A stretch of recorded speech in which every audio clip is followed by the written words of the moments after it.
Welcome to Savvy Seniors. I'm Mary Dilley. And I'm Sarah Fury. Today we have Alana Stephen, who is a lawyer with Escarpment Law, and she's going to talk to us in this segment about life leases. So Alana, what is a life lease? Life leases are an interesting, different product that is on the market. The best way to describe it is something similar to a condo or condominium living, in that there are rules that people have to follow. But what you are purchasing when you purchase a unit is not so much the physical structure itself, but you're purchasing an interest in the property. So a right to occupy the property for your lifetime or until you decide to sell it. So a condo, you might be purchasing the physical structure. A house, you're purchasing the physical structure. Here with a life lease, you are actually purchasing the right to occupy or the interest in the property for a period of time that you determine or is determined by your life. And I know with my business and working a lot with seniors and having a background in retirement living, life lease is something that comes up so frequently for me because it is what we like to call a NORC, which is a naturally occurring retirement community. And with life leases, yes, you're actually purchasing an interest in it, but you also get the amenities. You get that sense of community. There could be one where they offer care to the residents who are living there. So it's such a popular option nowadays. Okay, and then I assume when you die or when you leave the unit, you can sell it? Yes, so in Ontario there are about 5 different types of life lease arrangements or life lease contracts. The most popular one, or the one we see occurring most frequently, is one where when you choose to sell it or when you pass away, the property can be put back on the market, on the open market for a third party to purchase. What is important though about those is to really read the contract when you are getting into it so that you understand. So the contract is quite a bit different than people would be accustomed to in buying a single family detached home or a condo. It will be different. The contract will be between the person buying the interest, the individual, and the landowner, the corporation who actually owns the property. So what's important to know there is, how can this property be dealt with if I choose to sell it or if I pass away?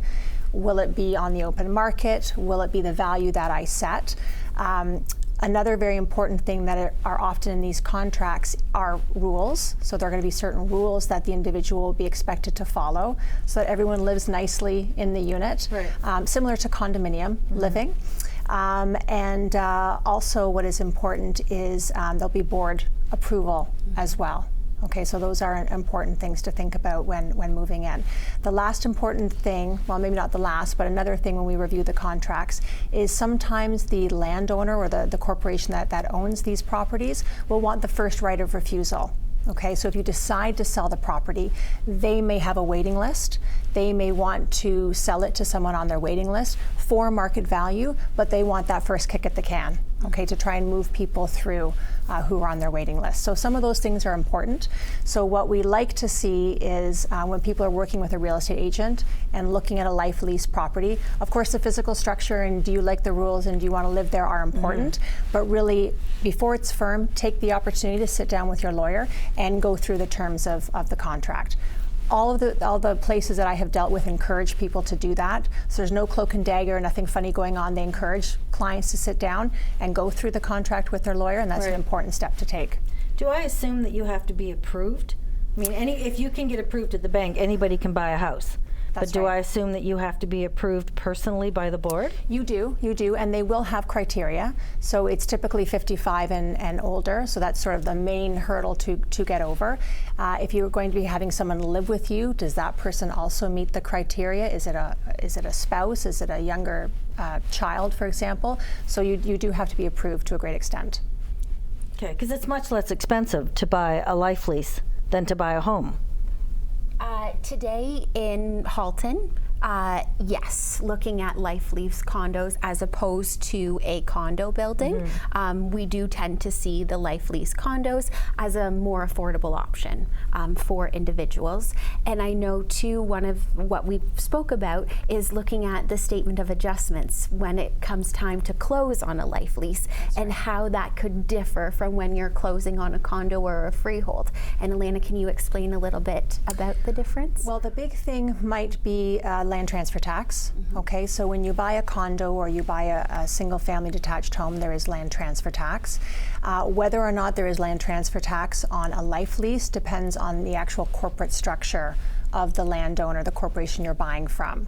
So, you know, there was a property in Hamilton that years ago used to be nonprofit or not-for-profit. So when people bought into that property, it was land transfer tax free. The corporate structure changed, and now people must pay land transfer tax. So whether you will or won't is really going to depend on the corporate structure of the landowner you're buying from.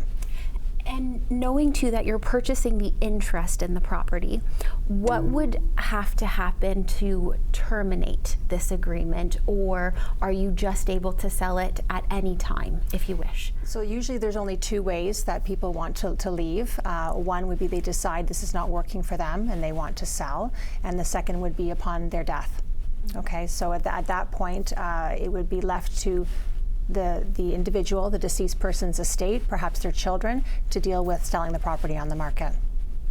So again, if those kids then decided they wanted to move in for whatever reason, they would have to be approved also. Very good question, and yes, they would have to be approved. That's right. Okay.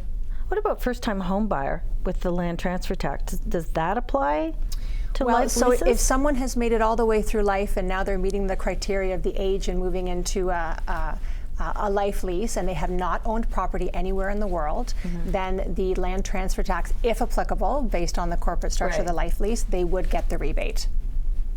So there is a $4,000 instant rebate available to first-time home buyers off the land transfer tax. Right. And are there any other restrictions or anything else that would prohibit somebody from moving into a life lease? I don't know about restrictions, but another important thing on top of the rules that I like to harp about is to remember that similar to a condo, there will be monthly occupancy fees. Okay, so there would be fees that folks would have to pay for their amenities, for utilities, whatever might be included. Another important thing to ask your lawyer. And then just to think about their physical well-being. Are they at a point where this particular life lease works for them? Are they going to be able to move caregivers or people in to assist them? So that sort of practical life things would probably be the only deterrent, really.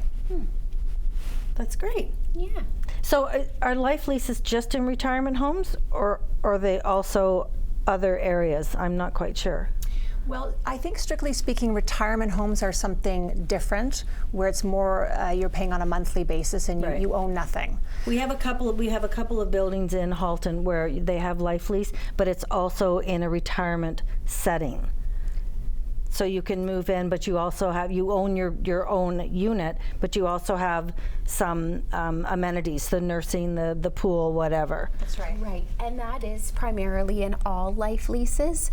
Where we don't see anything in the market today is sort of like a life lease for somebody who's under that 55. Excellent.